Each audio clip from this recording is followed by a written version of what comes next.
Hey, everybody. Tomorrow I'm flying to San Juan, Puerto Rico, just to scout things out. Not moving there yet. But, all of my investigations have been online. And as much information as there is online, the internet is not the world. The map is not the territory. The finger pointing at the moon is not the moon. I got to go there. I got to see for myself. So I will be talking into this cell phone camera quite a bit over the course of the next several days. I'll be there the rest of this week through the weekend and come back early next week.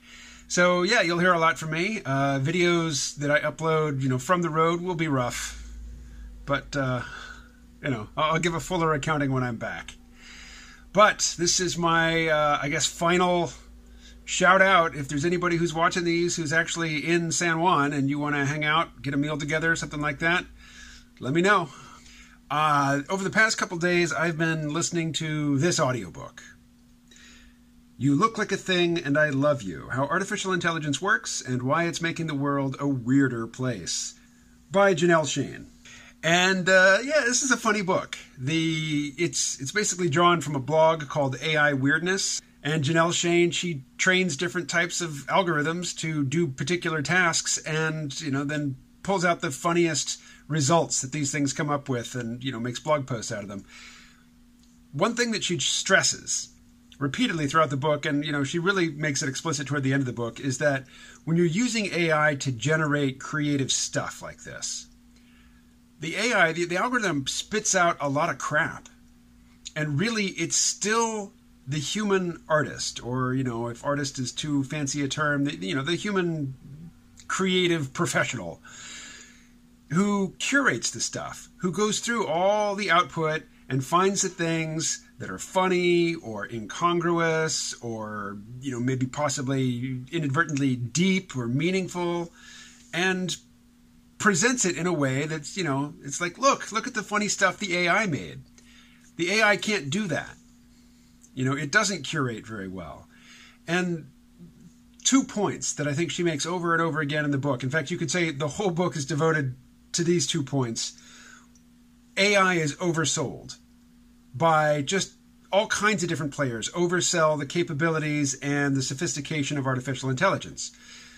The Chinese Communist Party loves to oversell the power of AI. They've already convinced the entire Chinese population that they are continuously being monitored by cameras and sensors everywhere, and that, really sophisticated algorithms are crunching all this data, and they're keeping track of everybody all the time. Big Brother is watching you all the time with algorithms. And people believe it, and it's just not true. They're working to make it true, but it's a long way from being a complete system. And a lot of the things that are supposedly done by AI are actually done by human beings, typically very, poorly compensated human beings in some digital sweatshop someplace, pretending to be algorithms. And so the smarter an AI is, they have no intelligence whatsoever. The most sophisticated, multi-layer neural networks have the neurological complexity of a worm. They are not smart. But the ones that seem smart, the ones that seem really, really capable, operate in very, very narrow domains. They're good at one thing. And you can't teach them to be good at 2 things because they, in training them to do a different thing, you're undoing the training for the first thing. And so while artificial intelligence, various types of machine learning algorithms are getting good at a variety of tasks, they are not agents in the world. They don't have a multitude of skills. They don't have any ambitions. They just do what you tell them. And this is the other big point of the book. Getting them to do what you want them to do is very, very difficult because, they simulate evolution. They just try everything. And the things that don't work, doesn't get reinforced, doesn't get reiterated, doesn't get tried again, doesn't get, elaborated upon. And the things that do work are usually not the things you expect to work. If, she talks about trying to use learning algorithms to teach a simulated dog to walk. And, the learning algorithms They try all kinds of stuff, and they find all manner of hacks that the person setting up the training never imagined. Like, they figure out how to hack the physics engine of the simulated environment so the dogs just float across the floor. If you set up a reward function for an AI, you want it to move, but you don't want it to hit anything. A lot of times, rather than figuring out how to move through an environment without, crashing into stuff, what it'll do is just spin in circles. I mean, you said you wanted it to cover ground, and you said you didn't want it to hit anything. Well, it's discovered that it can just spin in a circle, and rack up the miles and not hit anything. So the AI is always providing you with what you asked for, and in the process demonstrating to you that you don't know how to ask for what it is you want. You don't know how to define the problem in such a way that the learning algorithm figures out a novel way to satisfy your desires in a way that actually satisfies your desires. So I was talking to my friend Eric Boyd. This is in a video and a podcast from a few days back. And he's the one who turned me on to this author and her blog. And he and I are in full agreement. AI is super, super dumb. It's powerful in narrow domains, but it's not. There's no possibility whatsoever that AI is going to consider a task that it's been given and decide, you know what, I know better than you, human, and we're going to do it my way. There's no AI is nowhere near that level of self-awareness and sophistication. It's really, really super stupid until you define its range of action to something super narrow, and then it displays this, amazing ability to find the cracks, to find the hackable points in any system and give you what you said you wanted, but not what you actually wanted. Which brings me around to somebody I haven't talked to in a couple years, I think. Her name is Nicole Foss, and I met her, when I was into my peak oil phase, and she was too, but she's moved on. But the last time I talked to her, I forget exactly what we were talking about. I think probably economic worries. And she was saying that, her basic position is to be counter-cyclical. When everybody is worrying about something, her position is to say, it's not as bad as you think. And when everybody's blasé about something, her position is to say, look, this is something that has to be taken seriously. And I think that that's a pretty useful heuristic. Basically, look at what everybody's obsessing over, and if they're freaking out, take the anti-freak out position. And if they seem really complacent about something with a high likelihood to blow up in our faces, well, then it's time to point people in the direction of the serious flaw in their world. On the topic of AI, it's hard for me to decide how to be countercyclical. Like Andrew Yang, I love the guy, and I supported him as long as he was in the race. If he's on the ballot on Super Tuesday, I will vote for him. But when he was talking about automation and artificial intelligence, like one of his lines is, you call customer service now and the robot tries to get you to talk to it and you just hit 00000 until you get a human on the line. But he says in a couple of years, you'll call up customer service for your bank or whatever, and the robot at the other end is going to say, hey, Andrew, how you doing? What can I do for you? And you'll just talk to it, in normal conversational English, and it will understand and it will do everything that a human operator could have done for you. It won't. We're not that close. It's not moving. The technology is moving quickly, but not that quickly. You'll be able to hit 0 repeatedly or say operator, operator, operator, human, human, human, and get to an actual human being on the other end of that phone for a good many years to come. Automation is a real thing. Government policy and business practices around automation have real-world effects on people's ability to earn a livelihood and to live a life, the sort of life that used to be considered normal. But it's not the robo-job apocalypse. Not yet. And, to oversell that angle right now is a bad strategy. It's crying wolf. There are wolves.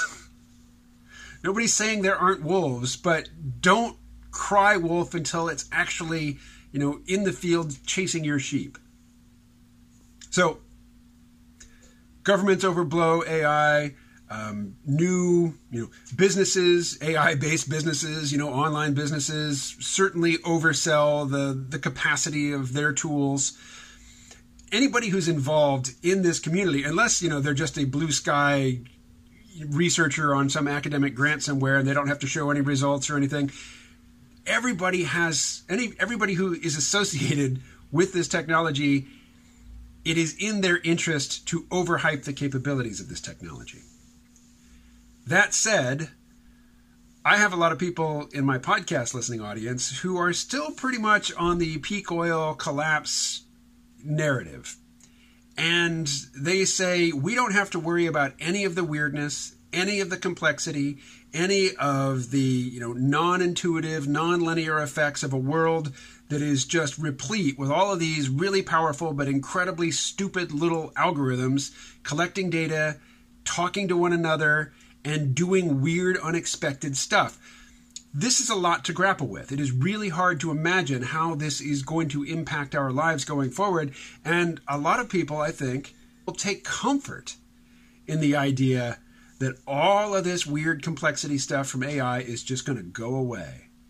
That we're going to run out of oil, the electric grid's going to collapse, we'll all be riding horses and, working as farmers or trappers or, pulping paper by hand or doing, some 18th century livelihood in about 10 years' time.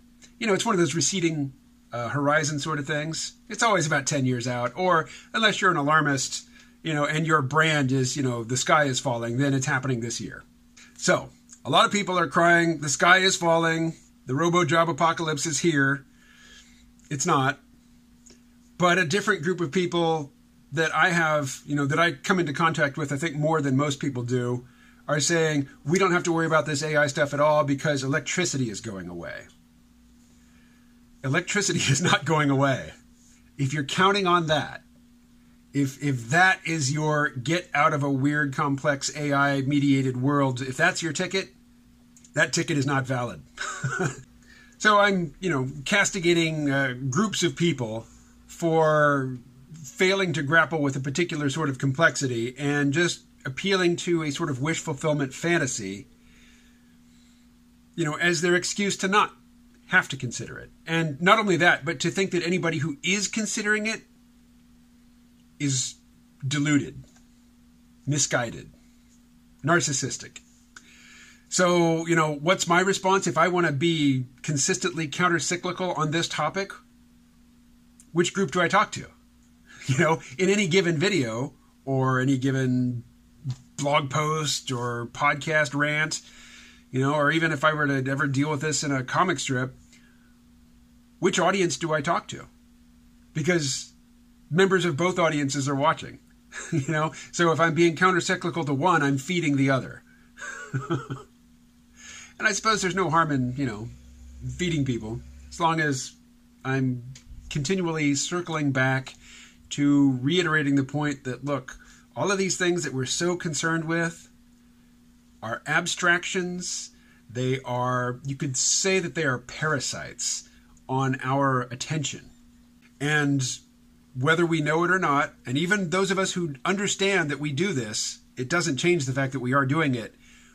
We live in these fantasies for the purposes of affecting changes in our neurology which feel good.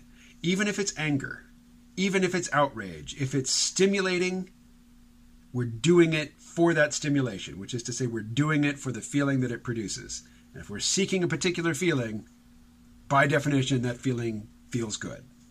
So I suppose the other the other point I should circle back to regularly is that the abstract models that we carry around in our heads and engage with all day and use to navigate the world, they are simultaneously essential.